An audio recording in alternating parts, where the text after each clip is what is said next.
¿Y los otros 20 que están son del otro grupo o dónde están?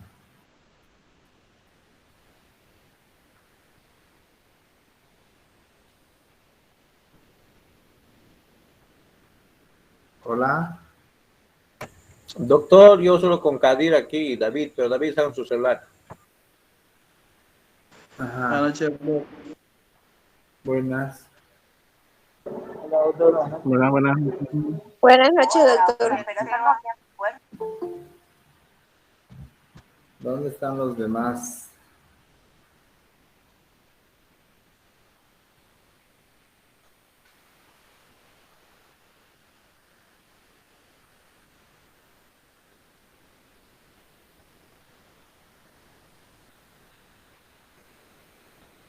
Ya, voy a compartir algunas imágenes con ustedes. Más que todo, he seleccionado algunas imágenes de abordajes. No es tanto la teoría como la práctica que vamos a ver. En los próximos días que hagamos los grupos para que vengan a quirófano, deben dominar estas técnicas. Les voy a explicar un poquito a grandes rasgos para qué se utilizan, en qué momentos, pero como tal la técnica lo tienen que repasar, o sea, es decir, anatomía, la anatomía por los riesgos que corre cada abordaje, ¿no? Es decir, las complicaciones que puede tener tanto transquirúrgicas como postquirúrgicas y saber cómo enfrentarlas, o sea, deben conocerlo, ¿no? A pesar de que ustedes muy posible no hagan estas intervenciones, pero sepan qué complicaciones puede llevar, porque hay muchos pacientes que van a llegar a ustedes, inclusive, es decir, con heridas que se parecen a estos abordajes, entonces tienen que saber qué complicaciones pueden tener en el momento que les llegue, ¿ya? Hay muchas heridas en boca, en cuello, en cara, que se parecen a los abordajes que van a ver. Mordidas de lengua que van a ver, que van a hacer una disección directamente de la lengua y como se parece a una hemiglosectomía, por ejemplo, ustedes deben conocer cómo se resuelve, cómo se cierran estas heridas, ¿no? Porque a veces viene un niño que se mordió la lengua al caerse y viene con la lengua dividida y ya los médicos no saben qué hacer. Llaman para eso al especialista. Entonces sería bueno que conozcan, que lo vean, para que ustedes mismos puedan resolverlo, ¿no? Sin tener que estar refiriendo al paciente, muchas veces porque están en lugares alejados o porque la economía inclusive del paciente no le da para poder llegar a un especialista. ¿Ya? Entonces les voy a compartir. También vamos a hablar en el examen el tema, en la pregunta de la maniobra de Nelaton, cualquier cosa. No han especificado ni de qué se trata. Parece que no, para nada han visto. Entonces les voy a explicar hoy día de manera técnica y dinámica un poquito cómo se reduce una fractura, una luxación de mandíbula. ¿Qué es? ¿Cuándo se produce? ¿Qué factores existen que predisponen a que ocurra una luxación que le puede pasar a cualquiera? Entonces van a aprender a cómo se reducen estas luxaciones, ¿no? ¿Qué cuidados hay que tener? ¿Qué consideraciones hay que tener antes de poder reducir? Hay pacientes que se les van a aparecer con una luxación de mandíbula de 3 días, de una semana, hasta de un mes. Hay pacientes que han estado así por el lugar, por la distancia, y deben de saber qué consideraciones hay que tener antes de iniciar la maniobra y qué complicaciones puede tener cuando lo haces de mala manera también, ¿no? O sea, en vez de solucionar un problema, le creas otro. Ya, bien, parece más que ya más, son 63 personas. Los demás, bueno, ya saben que toda esta parte, es decir, lo que voy a mencionar es directamente la parte técnica, ¿no? ¿En qué procederes, bajo qué circunstancias, en qué casos se utilizan estos abordajes? Y ustedes deben conocer yo no voy a hablar de anatomía ni de nada, pero deben conocer la anatomía para conocer las complicaciones y por supuesto el proceder desde el principio. ¿Qué quiere decir? Ustedes deben saber que para iniciar, por ejemplo, una operación de Kaweluk en el maxilar superior, para operar seno maxilar, ya sea para disminuir el maxilar, para una cirugía ortognática, etcétera, pero deben saber desde el lavado de manos, todo el proceder, ¿no ve? Hasta el postoperatorio inmediato, el recorrido del paciente. Y en el proceso quirúrgico como tal, posición del paciente, tipo de anestesia, incisión con el bisturí número 10, número 15, mango 3, mango 4. Esas especificidades de cada técnica deben conocer, ¿ya? Se lo van a estudiar. Yo les voy a mencionar ahora técnicamente, pero específicamente van a estudiarlo de manera teórica, ¿ya? Eso es para este parcial del miércoles. ¿Bien? Ok, doctor.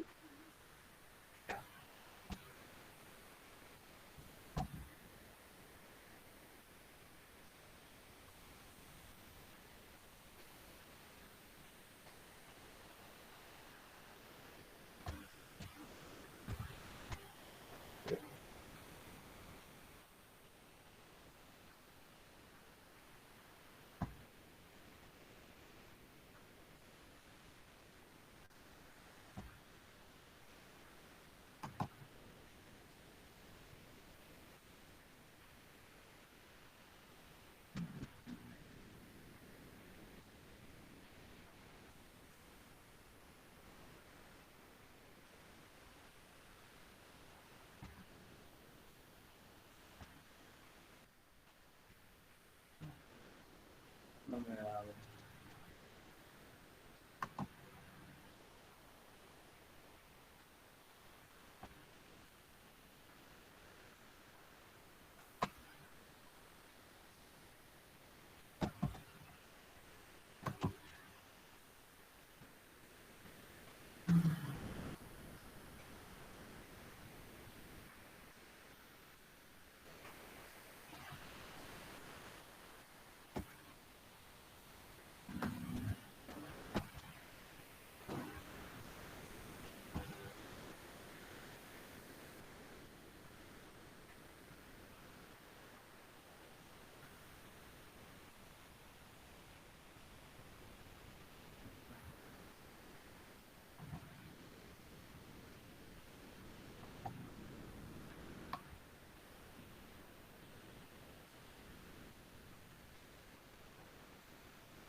Voy a abrir en una sola, voy a abrir una por una, ya les voy a compartir.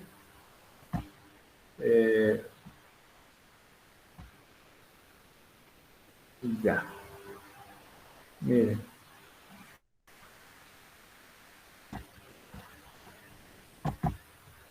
Miren esta imagen. Este es un abordaje para hacer una blefaroplastia, que son abordajes palpebrales, como pueden ver, ¿no?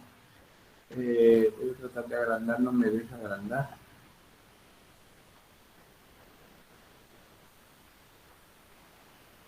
Hemos visto en clases anteriores lo que es la blefaroplastia, que son el tejido que degenera y que en personas adultas mayores se va herniando la grasa, o sea, se va perdiendo esta grasita que tiene en el párpado, ¿no? Y los párpados empiezan a caerse, hace una tosis palpebral a veces. Entonces, para este tipo de cirugías se hace el abordaje de los párpados superiores e inferiores. ¿Ves? Quitando la grasa y disminuyendo para disminuir el exceso de piel, que es lo que les degenera en este caso, y la piel sobresale en pacientes mayores de edad, ¿no? Muchas veces se utilizan estos abordajes también para poder colocar mini placas tanto en el reborde inferior como en el reborde superior de la órbita, ¿ya? Como podemos ver acá, miren, esto ya es un tipo de incisión subtarsal o transconjuntival. es un tipo un tipo de abordaje, como pueden ver. Esto está separando, está levantando el globo ocular. Este es el piso de la órbita, ¿no? Y este es el reborde intraorbitario. Aquí se coloca una mini placa de titanio con tornillos, ¿no? Como pueden ver acá. Este es un tipo, muchas veces también se utiliza esta vía para poder hacer blefaroplastia sin dejar cicatriz, que se hace igual por dentro, ¿no? Son técnicas un poco más actualizadas, pero también para mi criterio un poquito muy riesgosas en el tema de riesgo-beneficio, muy arriesgadas para ganar poco realmente.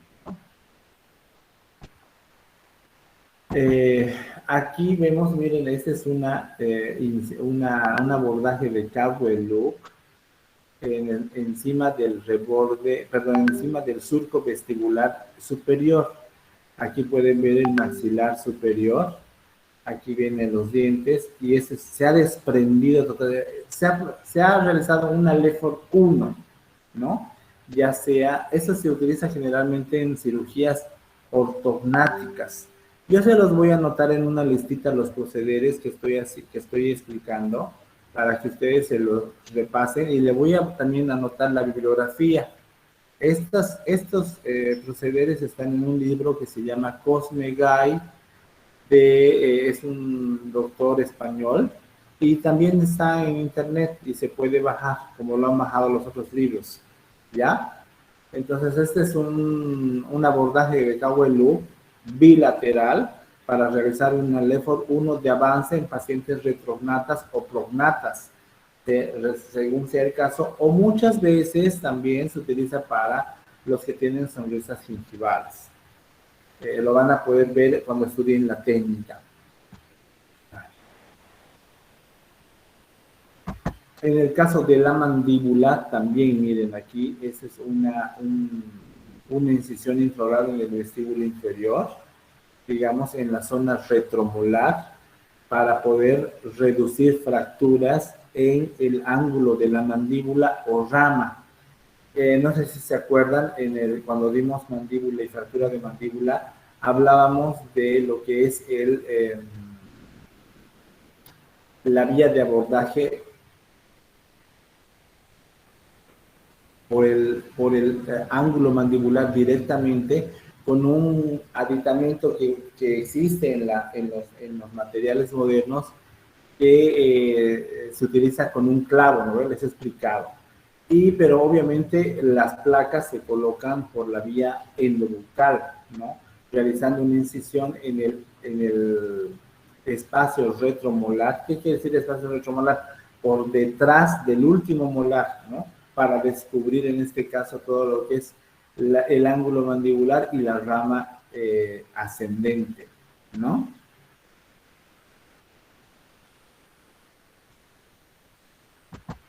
Doctor, disculpe, ese procedimiento se hace solamente, eso le iba a preguntar, solamente se hace por dentro de la boca, sin trabucar. No, cuando es de ángulo mandibular, todas las fracturas de ángulo mandibular y rama mandibular, generalmente se hace este tipo de incisión, que esta se llama una Risdon, ¿ya? Una Risdon. Ahora, la Risdon, esta es está hecha, bueno, a mí, si quisiera agrandar la imagen no puedo. Esta técnica normalmente se hacía antes, pero ahora con los materiales modernos existe, les he hablado, ¿no? Busquen en su diapositiva de fractura mandibular, está lo que se utiliza ahora, que es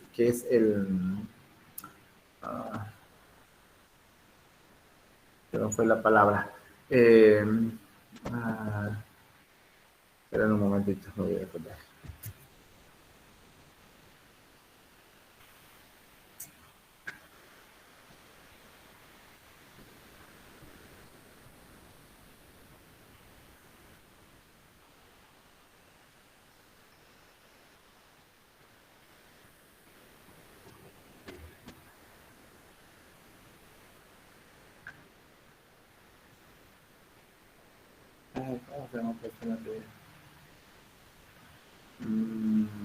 No sé. Se me fue de la mente ahorita.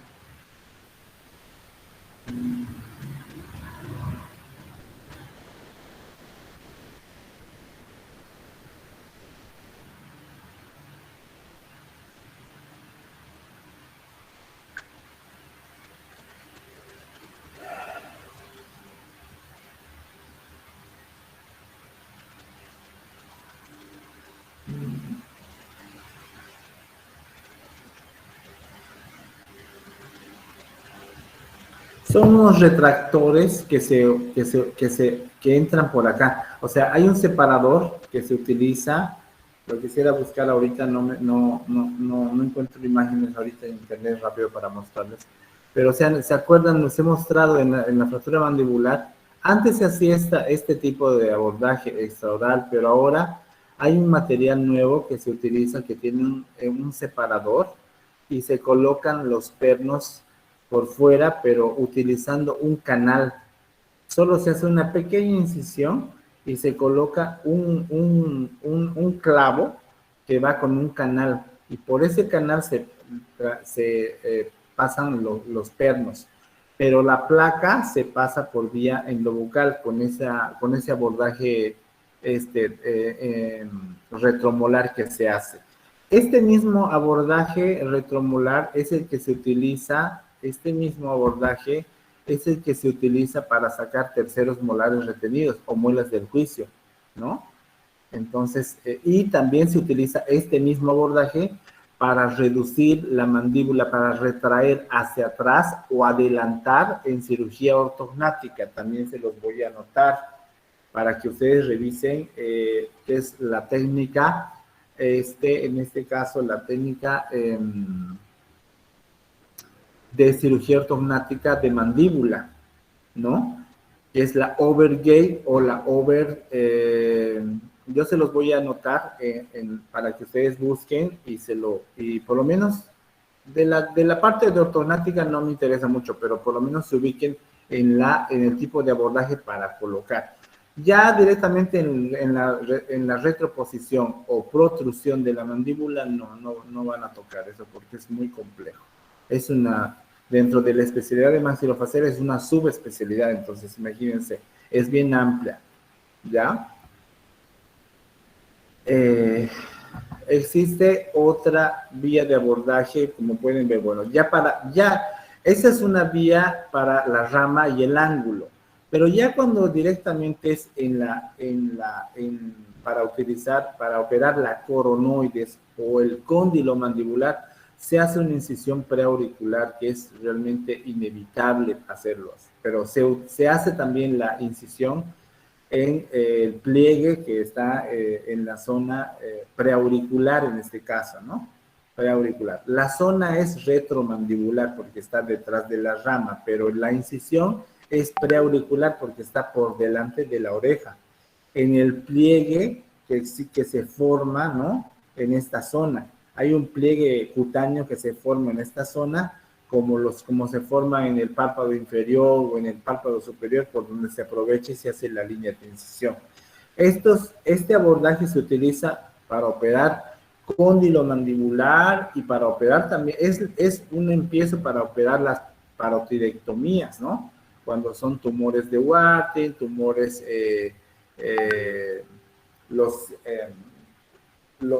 todos los tumores que afectan a la glándula parótida, ¿no? Que lo hemos visto. Este es el tipo de incisión, esta es modificada en este caso, que es muy simple, pero hay otra que se utiliza y se va hasta por detrás de la oreja y se continúa con la Risdon. La técnica se llama sistrum, ¿no? Para poder operar parótida, porque acuérdense que la parótida se extiende hasta acá, hasta por detrás de la oreja que está la cola de parótida, ¿no?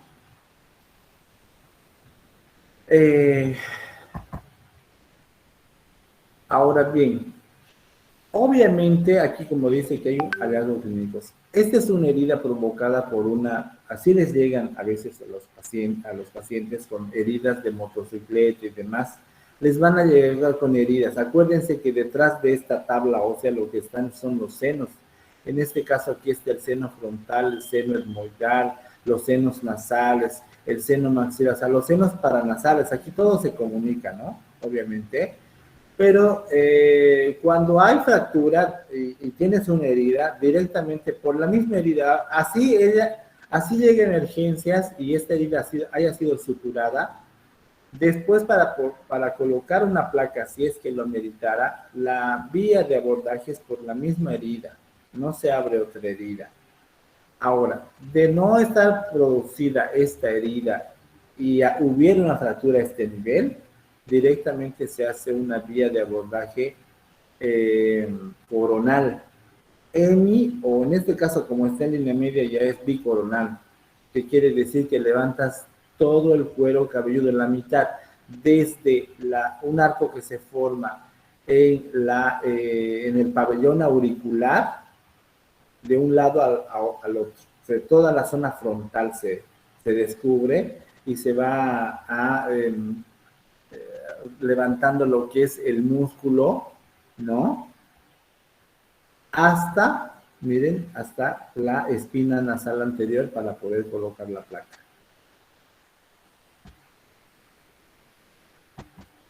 En fracturas nasales simples, como pueden ver, esos son los hallazgos clínicos, ¿no?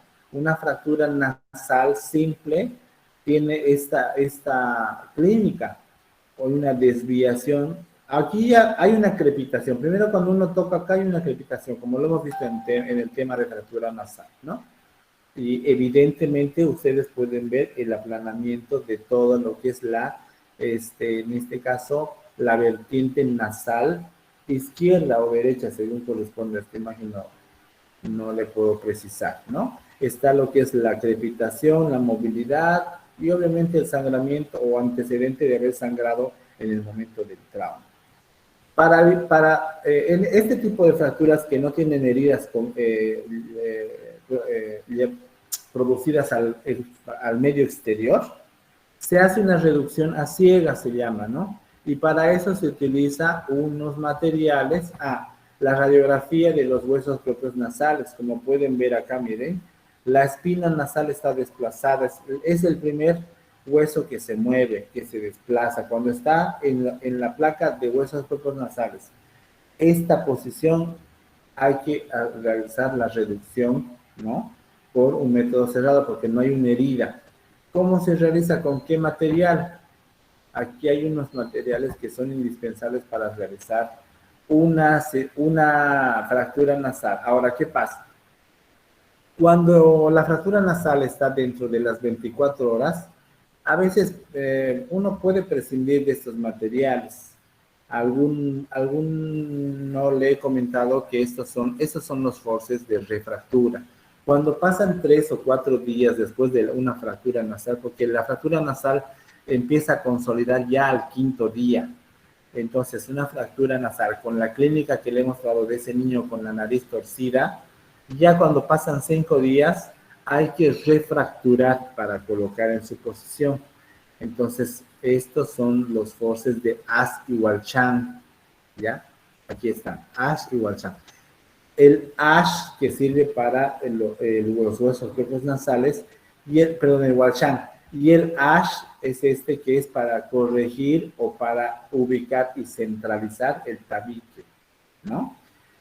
Muchas veces, este es un decolador de dorso nasal. Miren, pueden ver que es como un cincel, ¿no? Que se utiliza con un martillo para regularizar un poco el dorso nasal, muchas veces cuando el hueso no ha sido, la reducción no ha sido satisfactoria. Entonces, para reducir, digamos, de alguna manera, algunos excedentes, se utiliza el decolador de dorso. Este es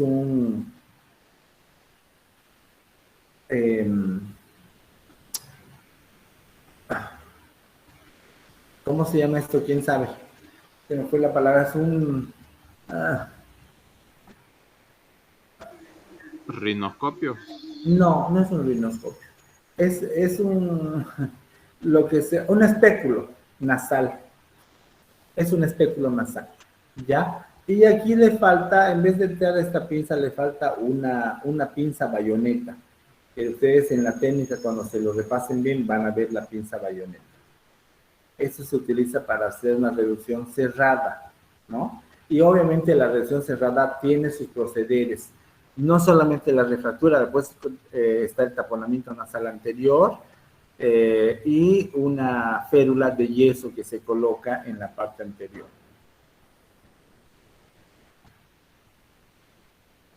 Aquí está, miren, aquí vemos cómo colocamos el ash.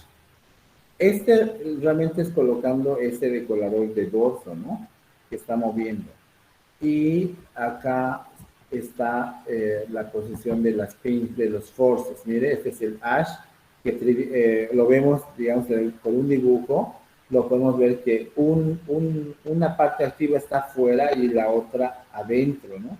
Para mover y refracturar los huesos secos de la nariz. Con la mano uno ayuda a posicionar los huesos propios, y el taponamiento nasal anterior hace lo que hace una tienda de campaña, ¿no? O sea, darle estabilidad y soporte a la parte interna, y el yeso o férulas prefabricadas que muchas veces ya ahora con la modernidad existen, férulas que están hechas a medida de todo tipo de nariz, ¿no? Obviamente en la planificación quirúrgica el cirujano tiene que ver qué es lo que va a utilizar.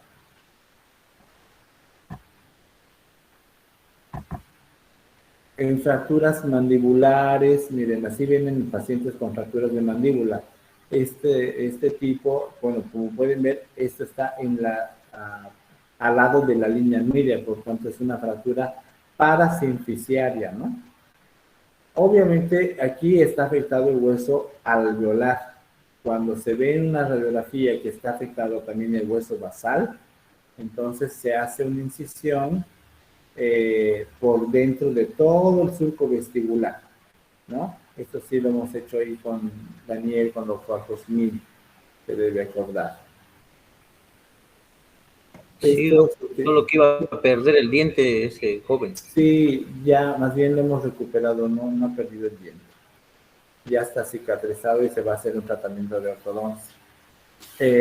Así más o menos le quedó a ese muchacho, ¿no? Estos dientes porque tenía una fractura dentalveolar y una fractura mandibular.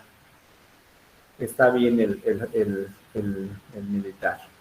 Entonces, en este caso se utiliza una vía de abordaje endobucal, obviamente, para reducir este tipo de fracturas, ¿no?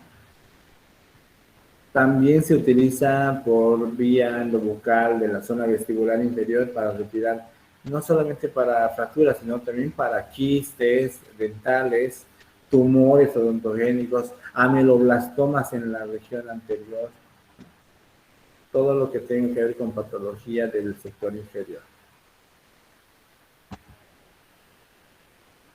Ahora bien, la maniobra de Nelaton. Así un poquito les voy a explicar a grandes rasgos qué pasa en la maniobra, en la luxación. La luxación de mandíbula es un desplazamiento de la cabeza del cóndilo, esta cabeza del cóndilo, de su posición normal dentro de la cavidad glenoidea, como consecuencia de una interrupción en la secuencia normal de la acción muscular al cerrar la boca posterior a una apertura máxima, ya sea porque hayan bostezado exageradamente, inclusive el hablar bastante puede producir una luxación, una mala posición, una apertura máxima de boca cuando estás en el dentista, muchas veces y bueno, obviamente que existen factores, aquí les voy a mencionar, que hacen que esto sea un poco más seguido, como son la morfología de la superficie articular. ¿Qué quiere decir? En los señores de la tercera edad, pues todo degenera y se va desgastando y va aumentando el espacio normal que existe entre el tubérculo articular del temporal y la cavidad glenoidea, ¿no? Y obviamente cuando está desgastado, pues cuando una persona abre la boca, tal vez inclusive solo para hablar, el tubérculo articular se va por delante de la coronoides y imposibilita así cerrar la boca, ¿ya?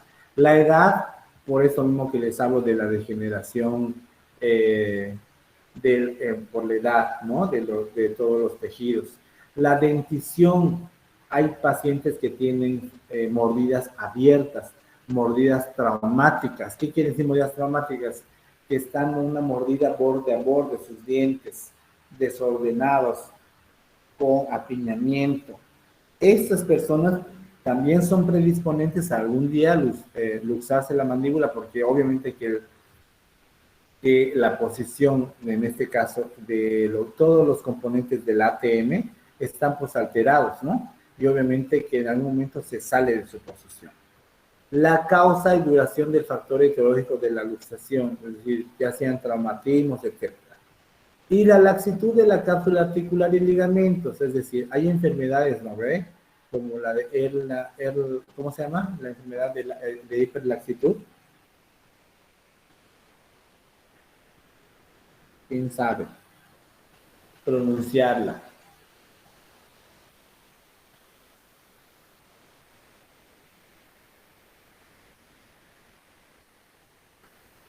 Nadie.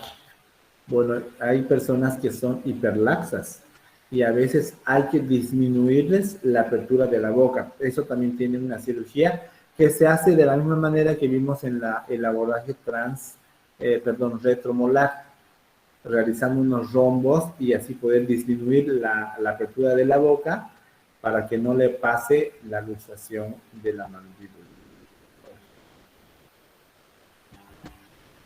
¿Y no dijo qué se llama esa hiperlaxitud, doctor? Se llama la enfermedad, no, el síndrome, no es una enfermedad, es una condición realmente. Síndrome de Marfan, ¿no? ¿Perdón? ¿No es el síndrome de Marfan? Ehlers-Danlos se llama. Ehlers-Danlos. Es un síndrome, es un trastorno hereditario que se produce cuando una persona tiene mayor flexibilidad en las articulaciones. De ahí que vienen pues los contorsionistas en los circos, ¿no ven? No son enfermedades, son factores, son síndromes, son condiciones que tienen algunas personas. Aquí está el diagnóstico clínico y el diagnóstico imaginológico que se hace una luxación. Clínico porque el paciente obviamente viene con un dolor localizado en la mandíbula terriblemente, la incapacidad para ocluir, o sea, se quedan con la boca abierta, ¿no? El paciente viene babeando a tu consulta, ¿no? Y más si viene de 2-3 días. La depresión preauricular, ¿qué quiere decir? Es decir,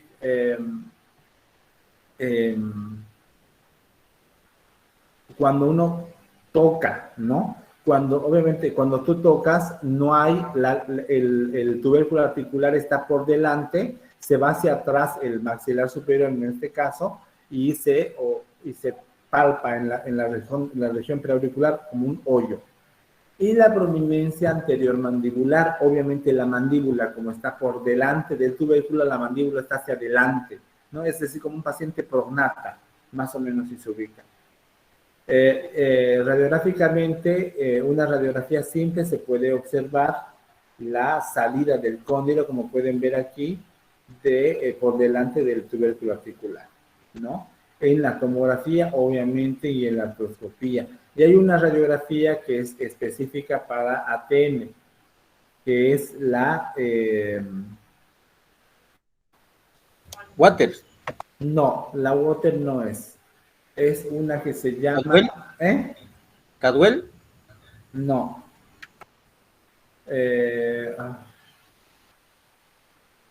¿El de Reina?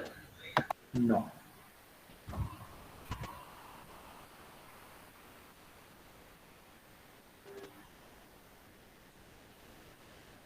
La de Town invertida.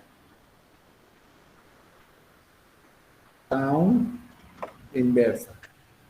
¿Pound? Perdón, doctor, ¿Pound? Town, sí, se lo voy a pasar, se lo voy a anotar para que revisen bien. La radiografía de Town invertida, ¿ya? Esa es o también se llama así radiografía de ATM, el que no la sepa poner, pone radiografía de ATM, ¿Ya? Doctor, disculpe, si ponemos radiografía ATM invertida también o solo No, radiografía de no, ATM. ATM, solamente Ah, ATM. ya, doctor. Sí. A ver, estamos invertida, es para ver. A ver.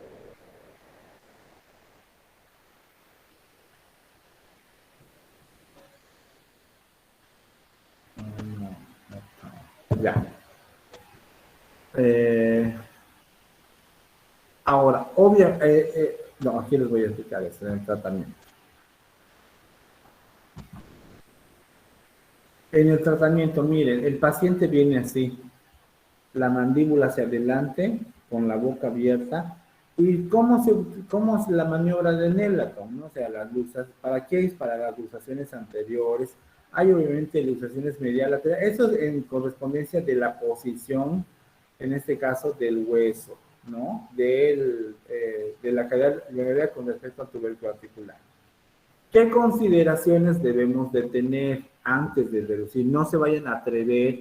Cuando realmente yo les digo, ustedes tienen que ver a alguien hacer esta maniobra, reducirla y recién ustedes se van a atrever un día a poder reducir.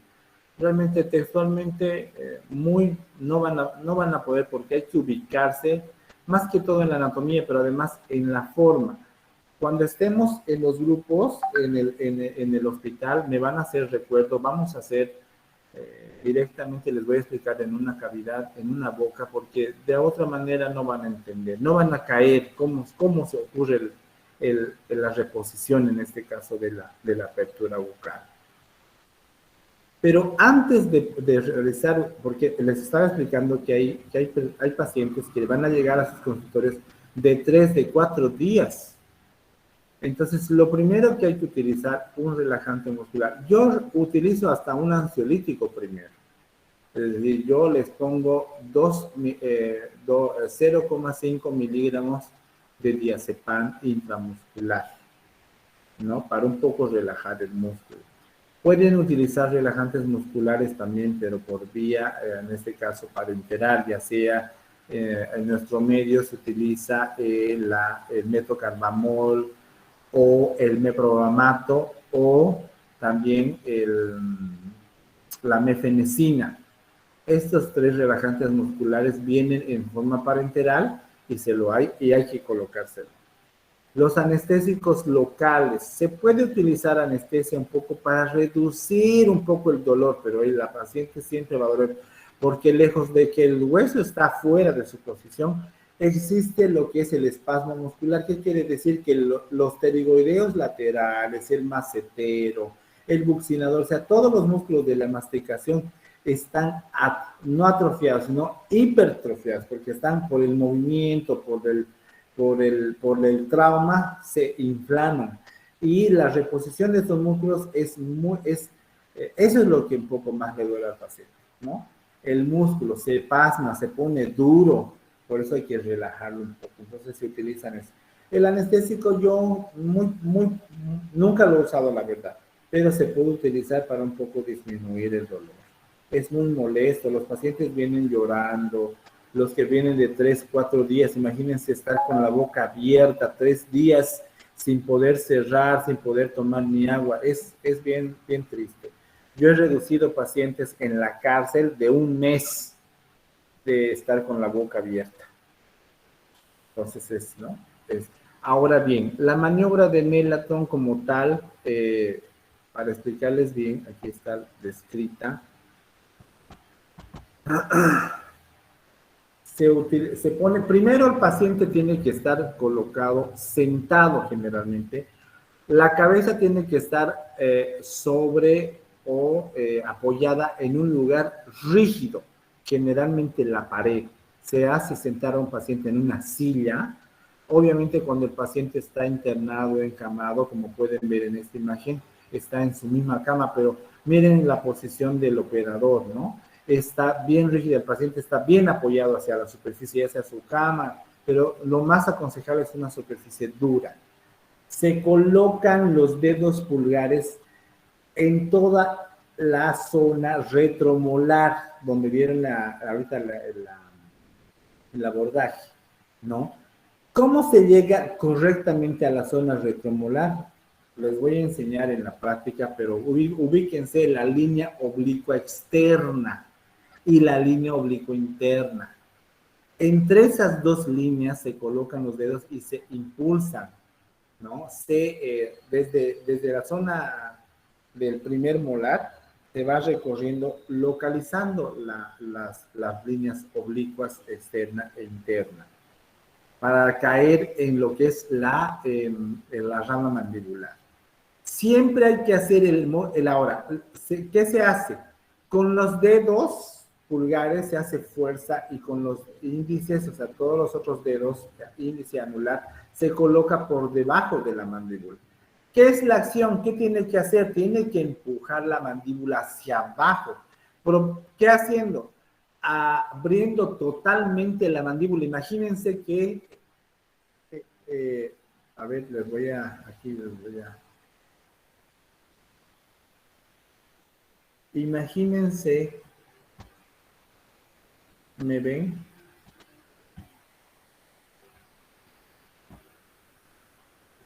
¿Me ven? En chiquitito, pero se ve, doctor.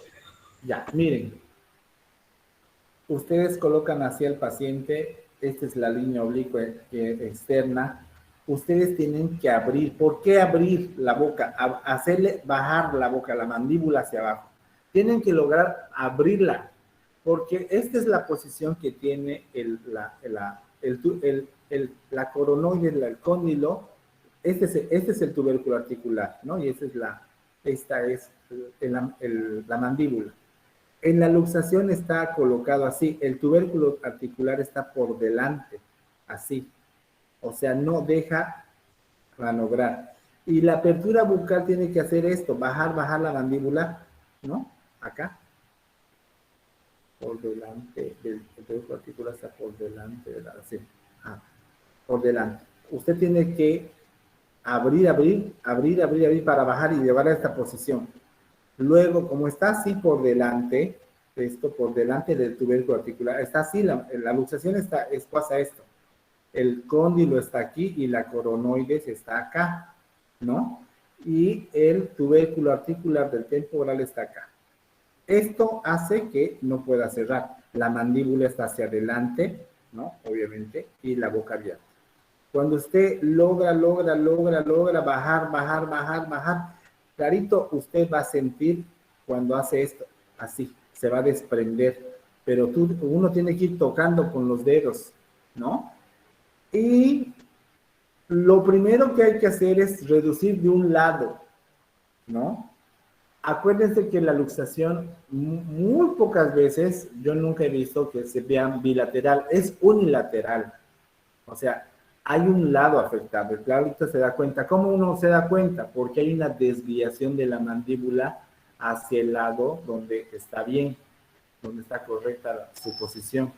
Se sale la articulación y la mandíbula, como la parálisis, ¿no ves? Facial, se corre hacia el lado sano, ¿ya? Entonces hay una desviación. Entonces, ese lado primero es el que se aprieta y el movimiento es abajo, atrás y arriba.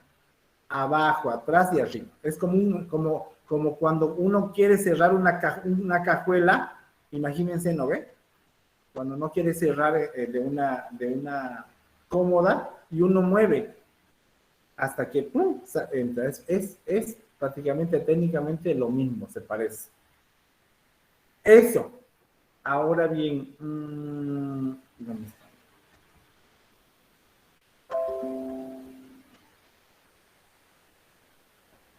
Después de colocar en su posición, se debe inmovilizar. Obviamente, el paciente que ha sido reducido, ¿qué va a sentir? Dolor, ¿no? Hay que ponerle tratamiento con analgésicos, ¿no? Ya sean de manera parenteral, muy poco oral, porque está inmovilizado, se realiza un vendaje de Barton. Este tipo de vendaje también se lo van a estudiar, cómo se hace. Ya en la práctica lo vamos a examinar, pero teóricamente deben de saber cómo se hace el vendaje de Barton, ya, su técnica. Doctor, disculpe, cuando hablamos de la reducción con la maniobra de Nelaton, hay el riesgo de que el paciente retraiga la mandíbula con fuerza, ¿no? Y muerda al que está maniobrando. Correcto. Ahora les voy a hablar de las complicaciones, lo que puede pasar. Cuando tú no utilizas, como hablamos en la diapositiva anterior, ningún relajante muscular, ningún ansiolítico o inclusive anestésico, y tú directamente te haces. Ahora, obviamente, cuando la luxación está dentro de las 24 horas, ¿no? Es decir, hoy se luxó, o inclusive a la hora, o hace una hora, usted puede reducir, más bien más rápido va a ser la reducción. Y ya ahí no utilizas relajantes ni nada. Cuando ha pasado más de 3 horas, ahí sí. Cuando ha pasado más de 3 horas. Ya cuando ha pasado 3 horas o más, ya hay que utilizar relajantes musculares. Ahora, no podemos pelearnos con el hueso. Acuérdense que la coronoides y el cóndilo son huesos delgaditos. Y cualquier movimiento en falso o fuerza abrupta, tosca, por así decirlo, con la maniobra pueden fracturar el cóndilo. Hay que tener mucho cuidado. ¿Ya? Eso. Cuando no se puede por este método local, por así decirlo, se tiene que reducir con anestesia general bajo sedación. El anestesiólogo le coloca un relajante muscular y el paciente se suelta y automáticamente inclusive entra en su posición la mandíbula. Obviamente que cuando lo haces con anestesia general, el paciente no está entubado. Y cuando se va recuperando, uno tiene que cuidar que no vuelva a luxarse, porque una luxación con anestesia general, lo descuidas, es decir, está entubado el paciente. Bueno, obviamente que sería súper mejor que el anestesiólogo, que muy pocos tienen realmente aptitudes para realizar la anestesia por vía nasal. Ese sería, obviamente, el tipo de anestesia general que se necesitaría. La vía nasotraqueal, para que tú puedas mantener la boca cerrada, porque el paciente, hasta que no se despierte, levante la cabeza y trague, el anestesiólogo no le retire el tubo. Entonces, usted tiene que cuidar que el paciente no abra la boca. Como está con relajante muscular y obviamente recuperándose de una anestesia, somnoliento, ¿no? El paciente puede otra vez hacer movimiento involuntario y volverse a luxar. Entonces, hay que cuidar, hay que explicarle al paciente cómo se va a despertar para que cuando tú le hables, él obedezca lo que le vas a decir. Obviamente que antes de que el paciente se destube, tiene que tener ya el vendaje de barba colocado y la mano del operador en el mentón, cuidando que no se abra, ¿no? La boca. Y los cuidados postoperatorios, seguramente que este vendaje se utiliza por 7 días. Doctor, Sí. una pregunta a Lola Cadir Farray. Sí. ¿El bloqueo regional se lo haría antes de la maniobra o después para ayudar a calmar el dolor? Antes. El bloqueo en este caso sí es un poquito para disminuir el dolor. Realmente no se coloca en la ATM. Directamente un poco, sí en la ATM, pero no es con el objetivo de que le va a ayudar para después. Es en ese momento, porque les digo que los pacientes vienen bien álgidos, muy álgidos. Entonces, un poquito para ayudarlos, pero no resulta mucho, porque están, los músculos tienen un espasmo. Los músculos, imagínense todo lo que se inserta al ATM, ¿no? Y además el nervio facial, o sea, todo interactúa en ese momento. Ya, doctor. ¿Y a qué nivel sería, disculpe? Si es que se le iba a utilizar. Igual con el bloqueo que se habló en el examen, ¿no? En la ATM. En la ATM. O un poco se le puede colocar hacia en la zona retromolar, que es donde va a ser la presión. Es que hay una técnica que es la técnica, a ver, se van a notar que es la técnica del dentario inferior, que es para bloquear la tercera rama del nervio trigémino. Se llama también técnica conductiva. Técnica conductiva. ¿Ya? O dentaria inferior se llama. Van a ver cómo se hace. Y eso se utiliza generalmente se utiliza para extraer dientes del sector inferior, ¿no? De un lado y del otro, por supuesto. Estudiense también esa técnica, que les va a servir mucho porque a la hora de la práctica y lo que vamos a hacer, lo que pretendo hacer en el pesquisaje, ahí nos vamos a practicar bastante esta técnica, ¿no? Porque para hacer biopsia, o sea, tiene muchas indicaciones, porque anestesia no solamente los dientes, sino toda la mucosa del sector, ¿no? Y obviamente bloquear la tercera rama, pues a la hora de, en este caso, realizar esta maniobra, te ayuda mucho en cuanto al dolor, porque es un tronco nervioso, ¿no? Y también podrías anestesiar o bloquear, en este caso, el agujero infraorbitario, ¿no? También. Eso. Seguimos. Ajá.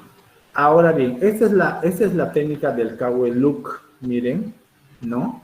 Que se utiliza, como está haciendo, hay unilateral o bilateral para reducir fracturas tipo LEFOR 1 o para realizar fracturas tipo 1 para reposición o retroposición del maxilar. También se utiliza para llegar al seno maxilar. Cuando hay, aquí en este caso, cuando hay dientes o raíces que por una extracción iatrogénica, la raíz se pasa al seno maxilar, ¿no? Para la sinusitis, y bueno, para toda la traumatología facial que involucra el maxilar superior y el malar, se realiza por esta vía, ¿no? Esta técnica está en el Cosmegai, es la técnica del Kaweluk. Se lo voy a anotar, bueno, todas estas técnicas que estamos viendo. Ahora bien, dentro de la cavidad bucal existen pacientes, como pueden ver aquí, que esta bien es una condición, es una cosa normal, pero que muy pocos lo tienen, que es la lengua, la macrolengua, ¿no? Una lengua que le produce, a esta niña le produce, o le puede producir un paciente, lejos de la dificultad en el habla, le producen deformaciones en los dientes. Y para estas pacientes se utiliza lo que es la hemiglosectomía. Hay pacientes también que lejos de que la tienen ancha, la tienen larga. Y esto lleva un tratamiento porque lo que le produce pues es una vestibuloversión, se llama, que es los dientes para adelante porque la lengua no cabe en la cavidad bucal. Para esto se hace una técnica que es la hemiglosectomía, que se coloca, que es quitar una cuña, ¿no? En la punta de la lengua cuando la lengua es total, ¿no? Es decir, cuando la lengua, el defecto es de la lengua propiamente dicho, porque obviamente que se hacen hemiglosectomías para quitar lesiones y demás. Ahí les voy a mostrar un caso que me llegó hoy, para que vean, un caso que me llegó de Riberalta, de la lengua, para que vean la importancia que es. Ahorita les voy a decir. Bueno, terminando este tema, se hacen hemiglosectomías. Se coloca un punto en la punta de la lengua para poder alar la lengua hacia adelante y poderla ver en todo su espesor para poder hacer la incisión. Esta técnica, estos mismos pasos se utiliza también en las técnicas de las frenectomías, cuando se van a quitar frenillos patológicos, ya sean linguales o labiales. Miren, aquí está diseñada la cuña. A mi parecer, mire, este puntito en la punta se realiza, ¿ve? Para jalar la lengua y tenerla en toda su extensión para colocar, en este caso, para marcar por dónde vas a hacer.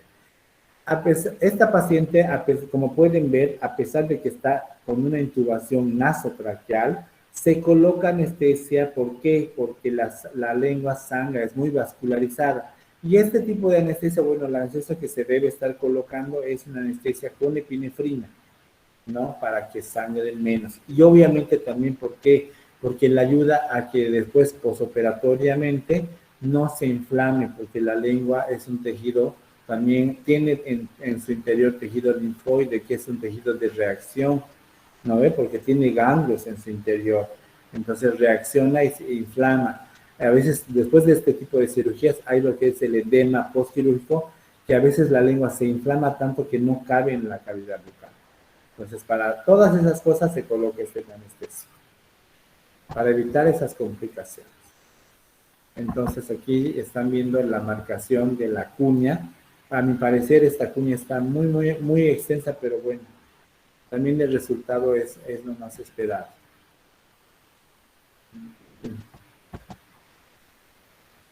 Aquí podemos ver. Además que, bueno, se hace también este tipo de colgajo para cuidar, en este caso, una rama de la carótida común, que es la lingual, ¿no? La lingual anterior, que está en la cara ventral. Cosa de que si realizas una perforación o inclusive corte, es muy tedioso después poder restaurar eso. Aquí vemos ya, le han sacado, miren, la cuña y unen los dos fragmentos, ¿no? Los dos fragmentos, tanto en espesor, porque obviamente la lengua es un músculo, en espesor y en la mucosa. El hilo que se utiliza es seda, siempre.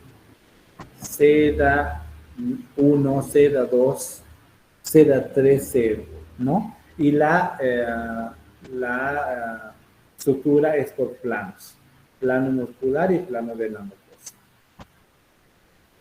Miren aquí el trozo de lengua que le sacaron, que a mi entender es mucho para mí. Pero bueno, también los resultados en el paciente, como pueden ver acá, son buenos, ¿no? Eso. Hasta aquí ya les voy a anotar les voy a mostrar, miren lo que me llegó hoy.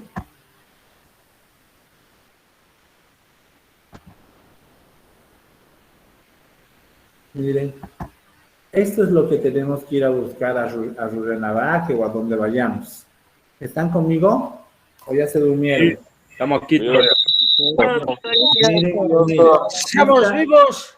Muy atento a las imágenes. Esta es una lesión, obviamente un cáncer escamoso, que posiblemente está en grado 4, ¿no? Aquí hay que hacer una glosectomía desde acá, ¿no? Total. O tal vez se pueda hacer una parcial, dejando siempre un poco de este tejido que no se ve bien el borde derecho, porque es del lado izquierdo. Siempre los tumores malignos, no sé por qué nadie lo puede explicar, generalmente se presentan del lado izquierdo. Ya, en los órganos, en todos lados, siempre del lado izquierdo. Eso es un dato epidemiológico que todavía no se ha hallado la causa del por qué, pero generalmente siempre es del lado izquierdo. Entonces vienen a ser del lado izquierdo también. Esta es las formas de presentación. Acuérdense, eso también, por favor, lo van a estudiar, que eso es lo que me había olvidado. Quiero que conozcan, que son las formas de presentación del carcinoma epidermoide. Este es un tipo de presentación que es una presentación ulcerada y endofítica, que está hacia adentro. Como pueden ver, ya no tiene, en este caso, epitelio de protección. Todo está hacia adentro, avanzando hacia adentro, hacia adentro, hacia adentro. Existen formas exofíticas, endofíticas, quísticas, planas, lineales. Son 8 tipos de los que existen.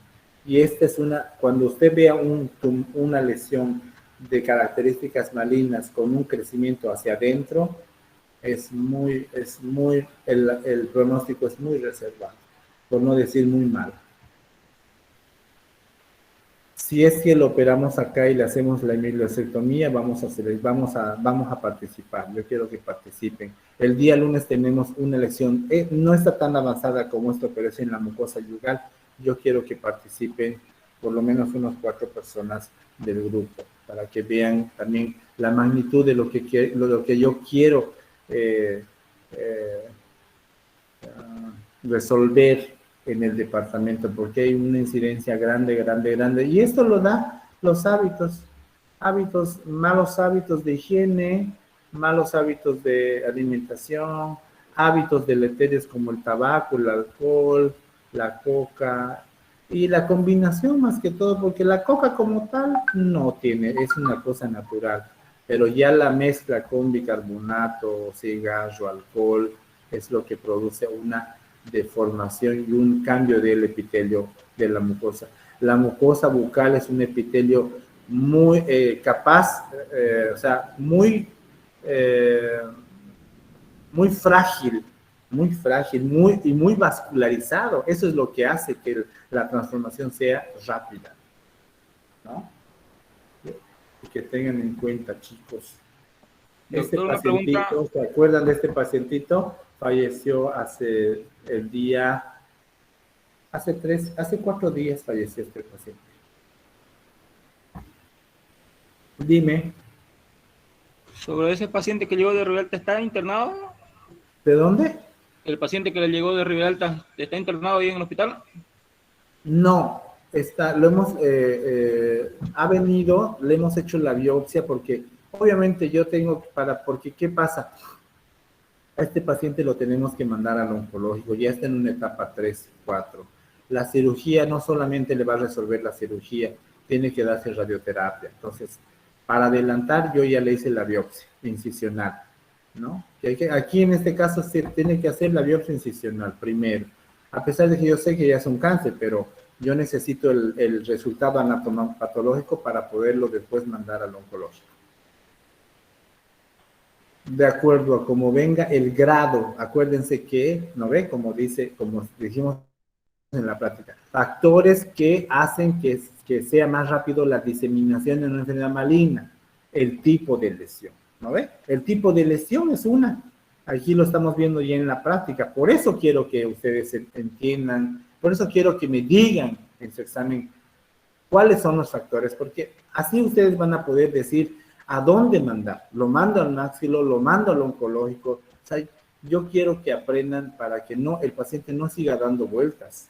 Mira, este paciente de Riberalta ya hubiera podido ir, no tendría necesidad de venir a Trinidad para hacerse la biopsia. Si el médico supiera que hacer una biopsia es tan sencillo para un diagnóstico, y ya no le voy a dar tanta vuelta, lo voy a mandar al oncológico. Obviamente, esperemos saber de acuerdo al grado porque obviamente, ¿de dónde se hace la biopsia? No se hace del lugar menos que se complique, no. La biopsia se hace del lugar, miren, de este lugar le hice yo, del lugar más comprometido, ¿no ve? Se puede hacer de aquí y también de este lado, mira, aquí ves la lesión más eritematosa, o sea, del lugar donde tú veas que el tejido está más diferenciado, casi que no se note la lengua. Ese es los grados de diferenciación. Entonces, cuando ustedes trabajen en Riberalta, en Guayaramerín, en todos esos lugares donde no hay especialistas, y te llegue una lesión, por lo menos hacer una biopsia y decirle bueno, en este caso se comunican conmigo y me dicen, doctor, le hice una biopsia, me salió un carcinoma epidermoide moderadamente diferenciado, entonces lo operaremos porque todavía estamos en grado 2, lo podemos operar, pero si ya está en grado 3, grado 4, ya no, porque eso no solamente va a resolver con la cirugía, entonces hay que hacerle otro tratamiento. ¿Para qué lo vas a mandar a Trinidad? Mándalo directamente al oncológico. Para eso quiero que aprendan a hacer el diagnóstico clínico e histológico. ¿Ya entienden? Doctor, una consulta, Sí. y disculpa, pero ¿qué es lo que el paciente dijo en el momento de la consulta para llegar a ese estadio así tan, para mí muy grave? porque la lengua es un órgano vital, ¿no? Y- Sí, pero hay pacientes que, este paciente, por ejemplo, es típico fumador, bebedor, masca coca también. Entonces, muchos de estos pacientes no llegan a consulta. ¿Por qué? Porque estas lesiones al principio no son dolorosas. Solamente porque se presentan un crecimiento, por eso las formas de presentación a veces se presentan de forma quística. Cuando rompe el epitelio, recién les molesta, pero les molesta al comer, y pese a todo eso, no van al dentista, no van al médico. Cuando crece, recién van. gracias. ¿Entendés? Entonces, el trabajo que yo quiero hacer con ustedes en los municipios es ese, de ir nosotros a buscar estas lesiones. Porque hay otras, ¿no ve? Las más incipientes, que son la leucoplasia y la eritroplasia. Esta señora que está internada, que el lunes la vamos a operar, tiene una eritroplasia, pero un poquito ya avanzada. ¿Ya? Hasta aquí. Les voy a anotar otras cositas que van a estudiar para el tema, para el miércoles, que va a ser nuestro parcial. Como les estaba diciendo, traten por favor de no postergar ningún examen para que podamos realizar nuestro proyecto, ¿ya? Hoy día he hablado ya con autoridades de justamente Rurrenabaque y otro municipio más que me lo están viendo, y obviamente el lugar donde tenga más impacto y también tengamos ayuda en la cuestión de alimento y de vivienda para quedarnos, pues lo vamos a hacer, porque nos convendría siempre que el municipio, las autoridades municipales tomen noción de este problema y nos ayuden con este tema de quedarnos en un lugar y podernos dar alimento. ¿Listo?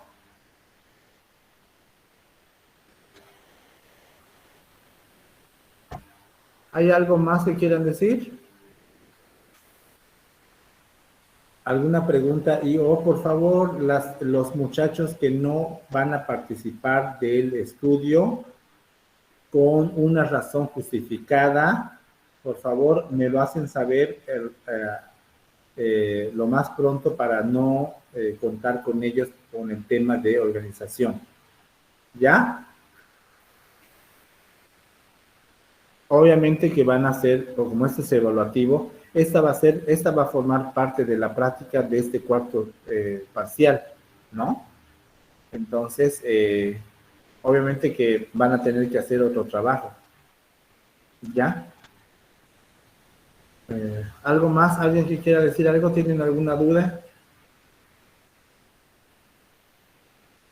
Doctor, o sea que el viaje que vamos a hacer va a sumar con la nota del parcial, del cuarto parcial. No. Va a ser Ya. la práctica del cuarto parcial, porque Ya. nosotros, la exposición fue la práctica del tercer parcial, ¿no? Y ya no hemos hecho más prácticas.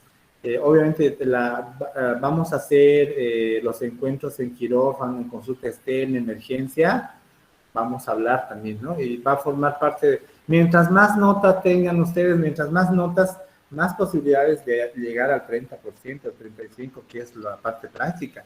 Doctor, ¿no? Sí. Doctor, la fecha del viaje, ¿cuándo sería, perdón? ¿Del viaje? Sí. Tentativamente el mismo viernes 29 que termina el rol de exámenes. Y para los que no van a poder ir, doctor, ¿qué puede hacer? No, para los que no puedan ir, pues tienen que presentar un justificativo bien respaldado, porque es una actividad docente, ¿no? Obviamente, los que no puedan ir, pues tendrán que hacer un trabajo. Algo, ¿no? Sí, pero sería bueno que participen, porque es, lejos de ser académico, docente y demás, es una experiencia que les va a servir a ustedes y les va a dar experiencia para que puedan afrontar desde donde estén, porque ya ahora comienza el internado y van a comenzar a trabajar. Doctor, disculpe, habló hace rato del tema del tercer molar. No sé si salgo del tema, pero ¿por qué no lo puede hacer un dentista común la extracción del tercer molar o la muela del juicio? No, porque los terceros molares tienen una clasificación también en su posición. Eso no es, tema de estudio, pero en la parte práctica, en la consulta te voy a explicar. Los terceros molares tienen una clasificación de acuerdo a la forma del diente y a la posición en cuanto los odontólogos pueden sacar solo terceros molares en posición 1, clase 1, posición A, porque la clase de los terceros molares, a ver, los voy a buscar aquí para que te ubique la...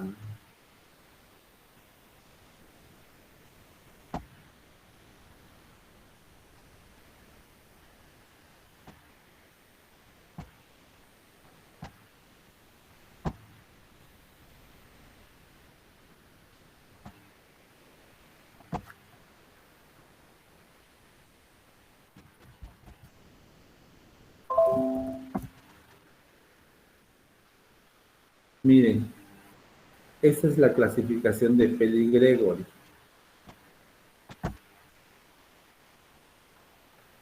Los terceros molares tienen esta es la clase. Como pueden ver, la clase 1, posición A, B y C. La clasificación 1, 2 y 3 se diferencia de que el tercer molar tenga espacio, el que esté ubicado en el cuerpo de la mandíbula y la rama mandibular. El odontólogo solo puede hacer cuando el molar está vertical y a nivel del segundo y primer molar. Y obviamente haya espacio entre la rama y el cuerpo mandibular, como pueden ver acá. Ya la posición B, el molar está por debajo o a nivel del cuello del segundo molar. Y la posición C está vertical. Las tres son verticales, pero miren, esta está por debajo ya de las raíces del tercer molar. ¿Por qué? Porque en este tema hay que hacer desgaste de hueso, hay que hacer ostectomía. Y eso tiene sus riesgos. Y obviamente los odontólogos no conocen esos riesgos. No entra dentro de sus procederes. Llegan solamente a lo que ven. La clase 2, imagínense, está ya. No hay espacio, ya está en el borde de la rama mandibular. Hay que cortar la rama mandibular para poder sacar este diente. Y obviamente la B y la C, igual que la 1, están por debajo, a nivel del cuello y por debajo del cuello. Y la clase 3, el diente está en la rama. Aquí no se ve muy bien. Aquí yo creo que se ve mejor. Miren, la clase 1... Miren, la clase 1 está en posición vertical. Posición A está, o sea, hay espacio, como pueden ver. Pero miren la clase 2 y la clase 3, el diente está en la rama. Aquí hay que hacer un corte de la rama. O sea, hay que saber cortar. ¿Por qué? Porque este espacio que ustedes ven es el nervio dentario inferior. Es lo que les hablaba de la técnica de la conductiva o la técnica del dentario inferior. Esta es la tercera rama del nervio trigémino. Si el odontólogo que no sepa o no tenga experiencia se atreviera a hacer la extracción de este tercer molar y daña este nervio, le va a provocar una parestesia al paciente de forma permanente o una paresia, porque inclusive puede seccionar tratando de cortar aquí el diente, de tratarle de quitar el hueso, puede seccionar el nervio y provocarle una parestesia permanente al paciente. Ahora, existen también dentro de estas unas variantes que son la posición del molar. Hay molares que están en posición vertical, estas todas están verticales, pero hay posiciones que en este caso sería...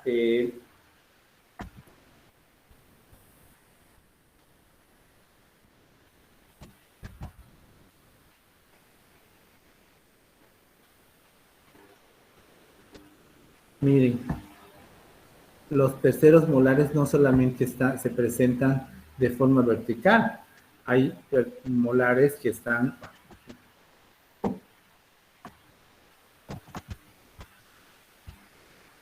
Miren, de manera, eso se llama mesioangular, que está rotada, digamos, ¿no?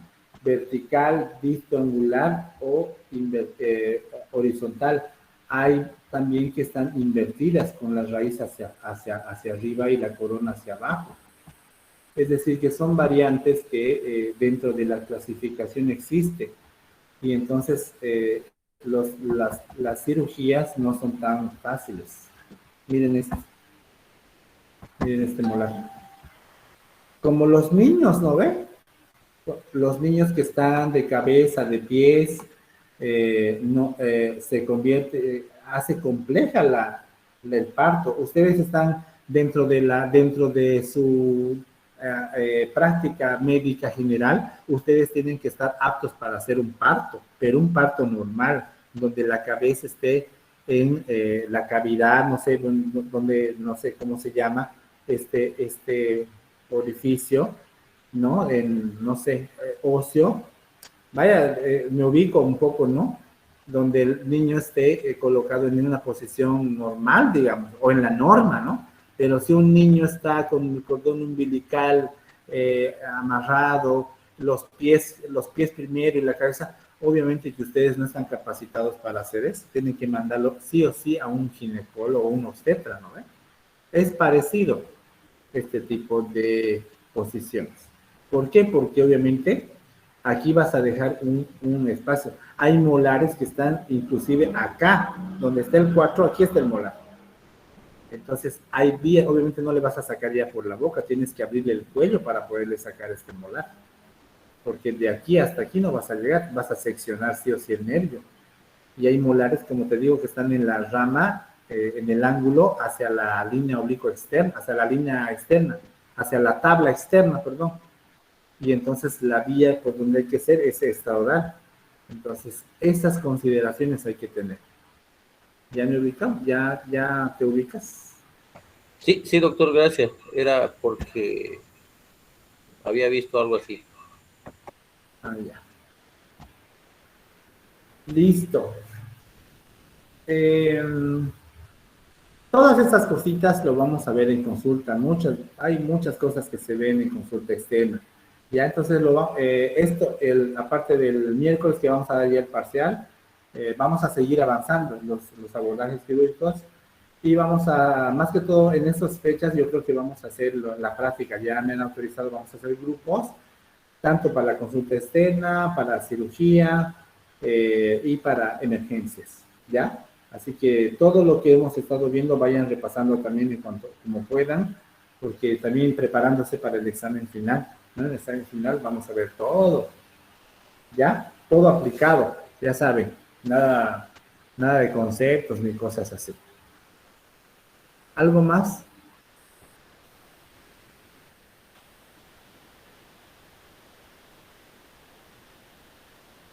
¿Nada? Listo. No, Entonces, no, hasta eso mañana sería por la todo. mañana. ¿Qué? No, doctor, eso sería todo. Ah, ya. Ok. Listo, chicos. Que pasen buena noche.